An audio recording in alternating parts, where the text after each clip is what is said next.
Hi guys, and welcome to a new video by Mobile Tech. This is GuyGuess75, and today I wanted to talk about probably my favorite phone from 2023. This video has been a long time coming, but I felt that I needed to highlight this device and show you what you might have potentially been missing out on since last year.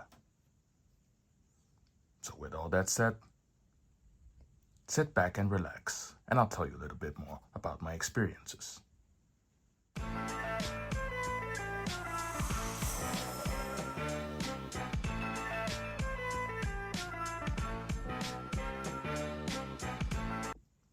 So first and foremost, let's talk about a bit of the background of this device.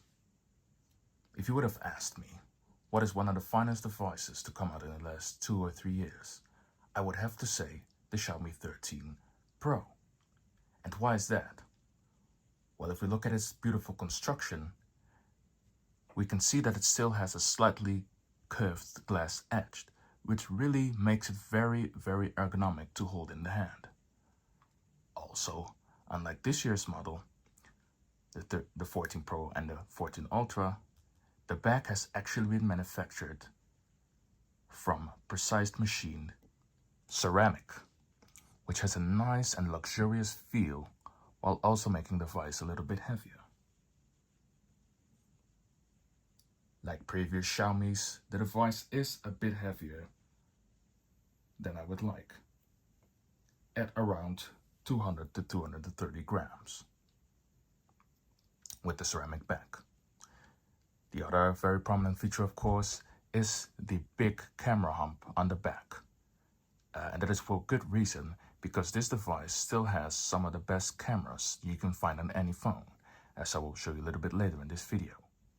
With that being said, let's focus our attention on the beautiful front display, which is a beautiful, beautiful AMOLED LTPO display with, of course, 120 Hz refresh rate for very, very smooth animations and operations. It is, of course, a 2K display with all of the nifty features. So a 10-bit color support, DCI-P3 standards, the lot. And of course, it's also constructed of the Gorilla Victus glass, which I do have to say is a little bit scratch prone in my experience, but I do have to say that on the whole, without using a screen protector all this time, the display has held up very, very well.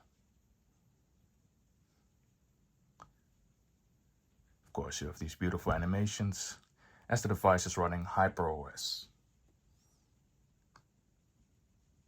And I do have to say this device, of course, came with Xiaomi's MIUI, but HyperOS, of course, is now the main operating systems for Xiaomi.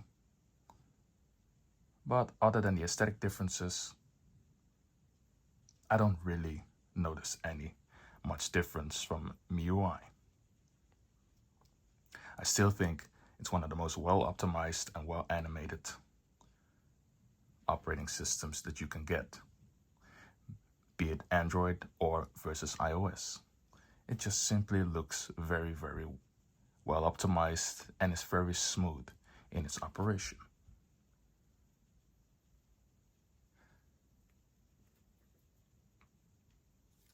Up top, you have, of course, the ever-present IR blaster on Xiaomi phones, and a phone that supports Dolby Atmos through stereo speakers. The sides, of course, have also been very nicely curved in this nice and black finish, although I usually do prefer the silver and white finishes on Xiaomi phones, but this does look pretty nice.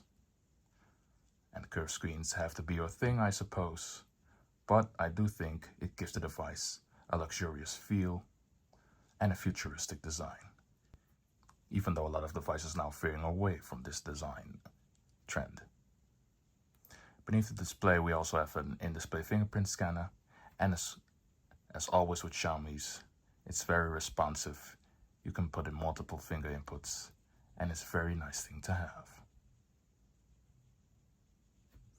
In terms of size, I would have to say it's a 6.7-inch display, so it's quite comparable to the previous Xiaomi Mi flagship models, this being the Mi 10, for example. And you can see a lot of similarities actually, although this is slightly bit bigger at 6.73 inches.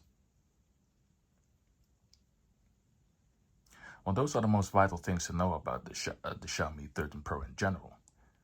Of course, it's got an 8 Gen 2 processor from last year, which is still plenty powerful for anything from playing games to just breezing to the OS and doing heavier tasks.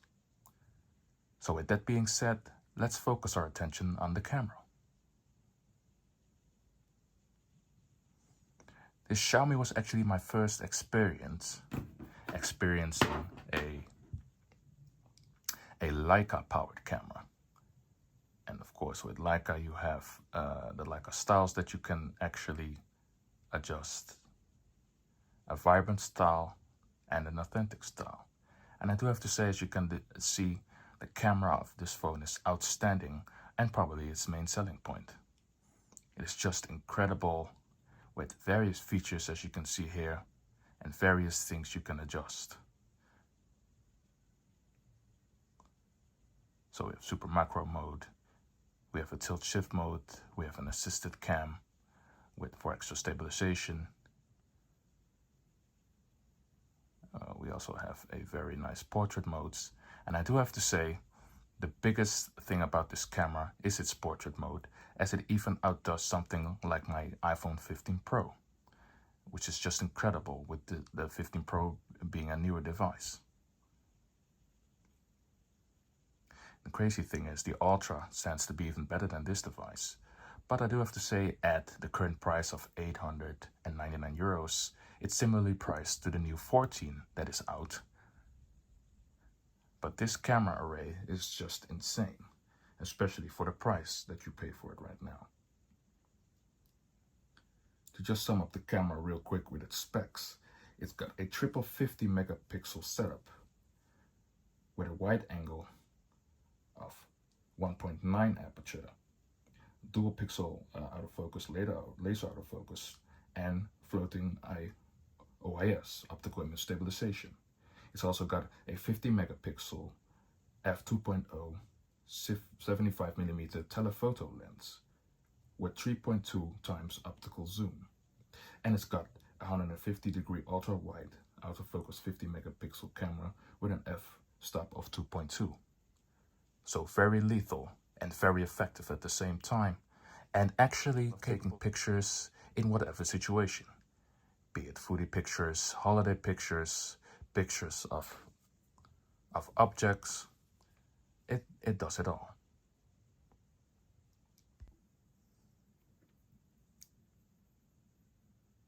As previously said, this camera has been most impressive and still is impressive among its peers today. Just look at the sharpness and clarity of this rather ordinary McDonald's hamburger. But it just looks so fine. And also in this nice cocktail where you can really see the details, the bubbles, and of course the wetness of the glass. It is just simply astonishing how sharp and detailed this looks.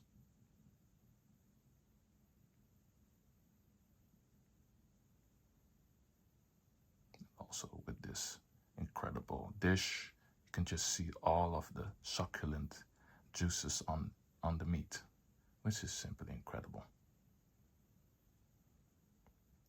As you can see, the device is more than powerful enough to handle some multitasking, as there's a game running in the background that is actually downloading as we speak. So for gaming or other stuff, this device is more than fine. Speaker volume is also rather loud, I do have to say.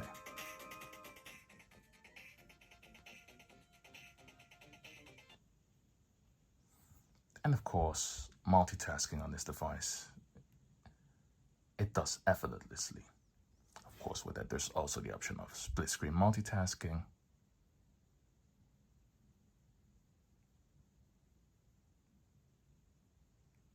Which, of course, it does effortlessly. All the things you know from Android are well accommodated on this large screen. Screen brightness is also rather high. It also can go very low as to not bother your eyes in the morning and evenings. And as demonstrated before, the fluidity of this device is just incredible.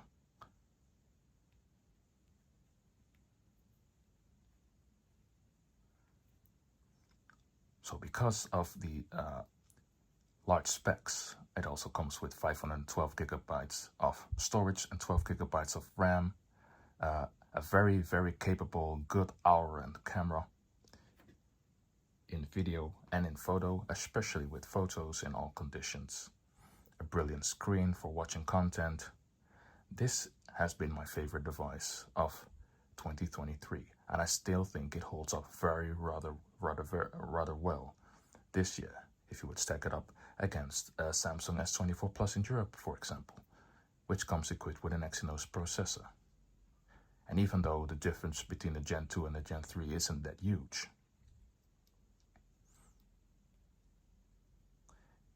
that only strengthens this device in the market today,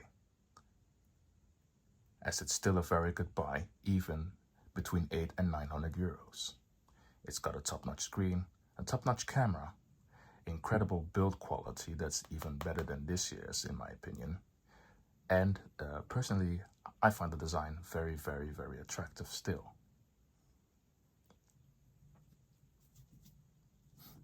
And funny enough, the 14 Pro model, this device's direct successor, has not been launched in Europe. Rather, we only have the choice between the regular 14 and then we go up to the 14 Ultra. So that makes this even more of an interesting choice. The normal 13, as you've seen on my channel, is already rather impressive. But I have to say its bigger brother is even more impressive on all accounts possible. Of course, you've got the standard of luxury items with the Xiaomi 13 Pro, with it coming with 120 watts fast charging, with a charger included in the box, and of course 50 watts wireless charging, wireless reverse charging at 15 watts.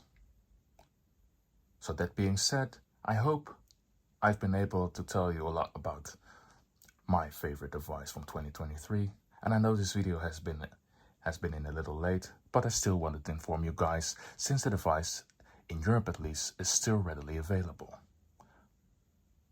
With that, it would be a massive thank you if you could subscribe to the channel and like this video.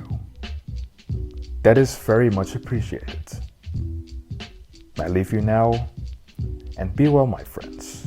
Until the next video. Cheers!